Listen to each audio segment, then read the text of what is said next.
soft twigs that had been gathered together, and Jack Penny came and lay down beside me to talk for a time and then drop off to sleep, an example I must have followed, for all at once I started and found that it was broad daylight, with a loud twittering song of birds coming from the bushes at the entrance of what seemed to be a low roofed extensive cave, whose mouth was in the shelving bank of a great bluff, which overhung a silvery sounding musical stream.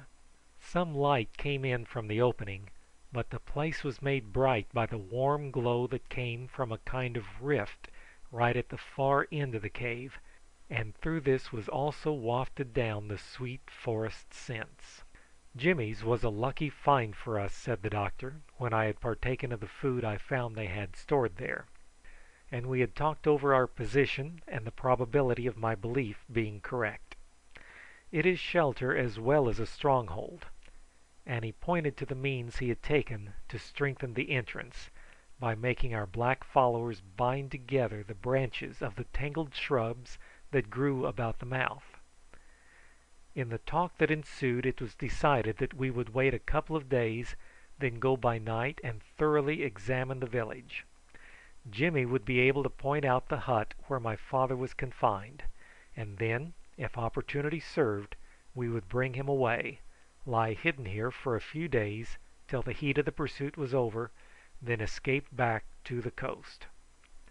I would not own to the doctor that I had my doubts, and he owned afterwards to me that his feeling was the same. So we both acted as if we had for certain discovered him of whom we came in search, and waited our time for the first venture.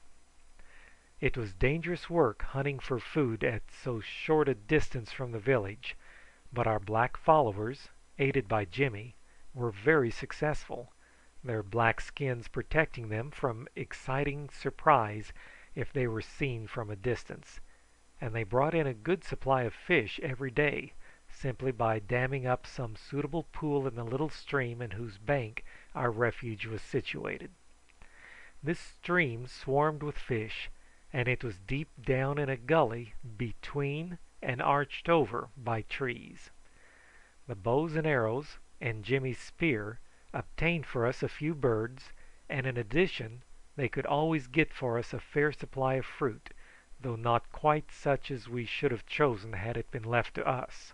Roots too they brought, so that with the stores we had there was not much prospect of our starving.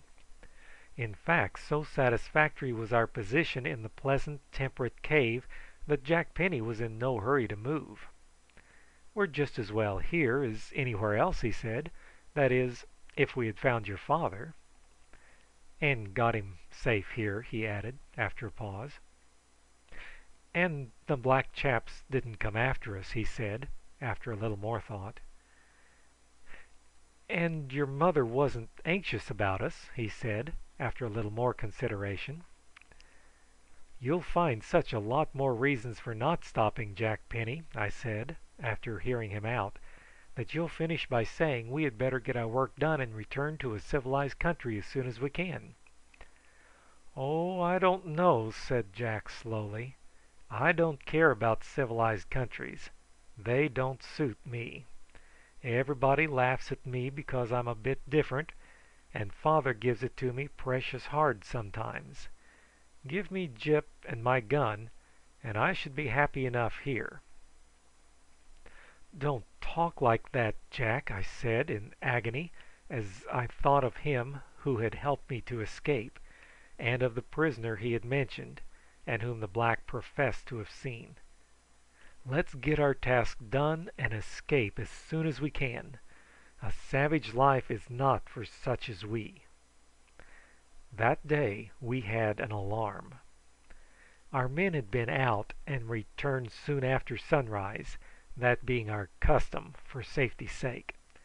Then too we were very careful about having a fire, though we had no difficulty with it, for it burned freely, and the smoke rose up through the great crack in the rock above our heads, and disappeared quietly amongst the trees. But we had one or two scares, hearing voices of the blacks calling to each other, but they were slight compared to the alarm to which I alluded above. The men, I say, were back, having been more successful than usual, bringing us both fish and a small wild pig. We had made a good meal, and the doctor and I were lying on the armfuls of leafy boughs that formed our couch, talking for the 20th time about our plans for the night, when all at once, just as I was saying that with a little brave effort we could pass right through the sleepy village and bring away the prisoner, I laid my hand sharply on the doctor's arm. He raised his head at the same moment, for we had both heard the unmistakable noise given by a piece of dead twig when pressed upon by a heavy foot. We listened with beating hearts, trying to localize the very spot whence the sound came, and when we were beginning to breathe more freely it came again, but faint and distant. "Whoever it was has not found out that we are here," I whispered. The doctor nodded, and just then Jack Penny, who had been resting his back, sat up and yawned loudly, ending by giving Jimmy, who was fast asleep, a sounding slap on the back. I felt the cold perspiration ooze out of me as I glanced at the doctor. Then turning over on my hands and knees I crept up to where Jimmy was threatening Jack with his waddy in much anger, and held up my hand. The effect was magical. They were silent on the instant, but we passed the rest of that day in agony. "I'm glad that we decided to go tonight," the doctor said. "Whoever it was that passed must have heard us, and we shall have the savages here tomorrow to see what it meant." The night seemed as if it would never come, but at last the sun went down, and in a very short time it was dark.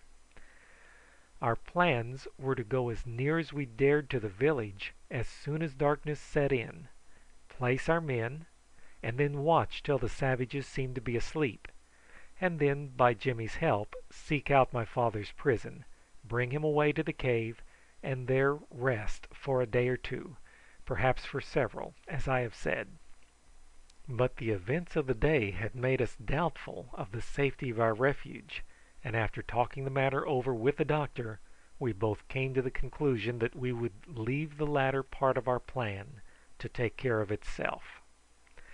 "First catch your hare, Joe," said the doctor finally, "and look here, my lad, I begin to feel confident now that this prisoner is your father.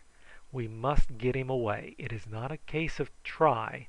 We must, I say, and if anything happens to me—" "Happens to you!" I said, aghast. "Well, I may be captured in his place," he said, smiling. "If I am, don't wait, don't spare a moment, but get off with your prize. I don't suppose they will do more than imprison me. I am a doctor, and perhaps I can find some favour with them." "Don't talk like that, doctor," I said, grasping his hand. "We must hold together." "We must release your father," he said sternly. "There, that will do."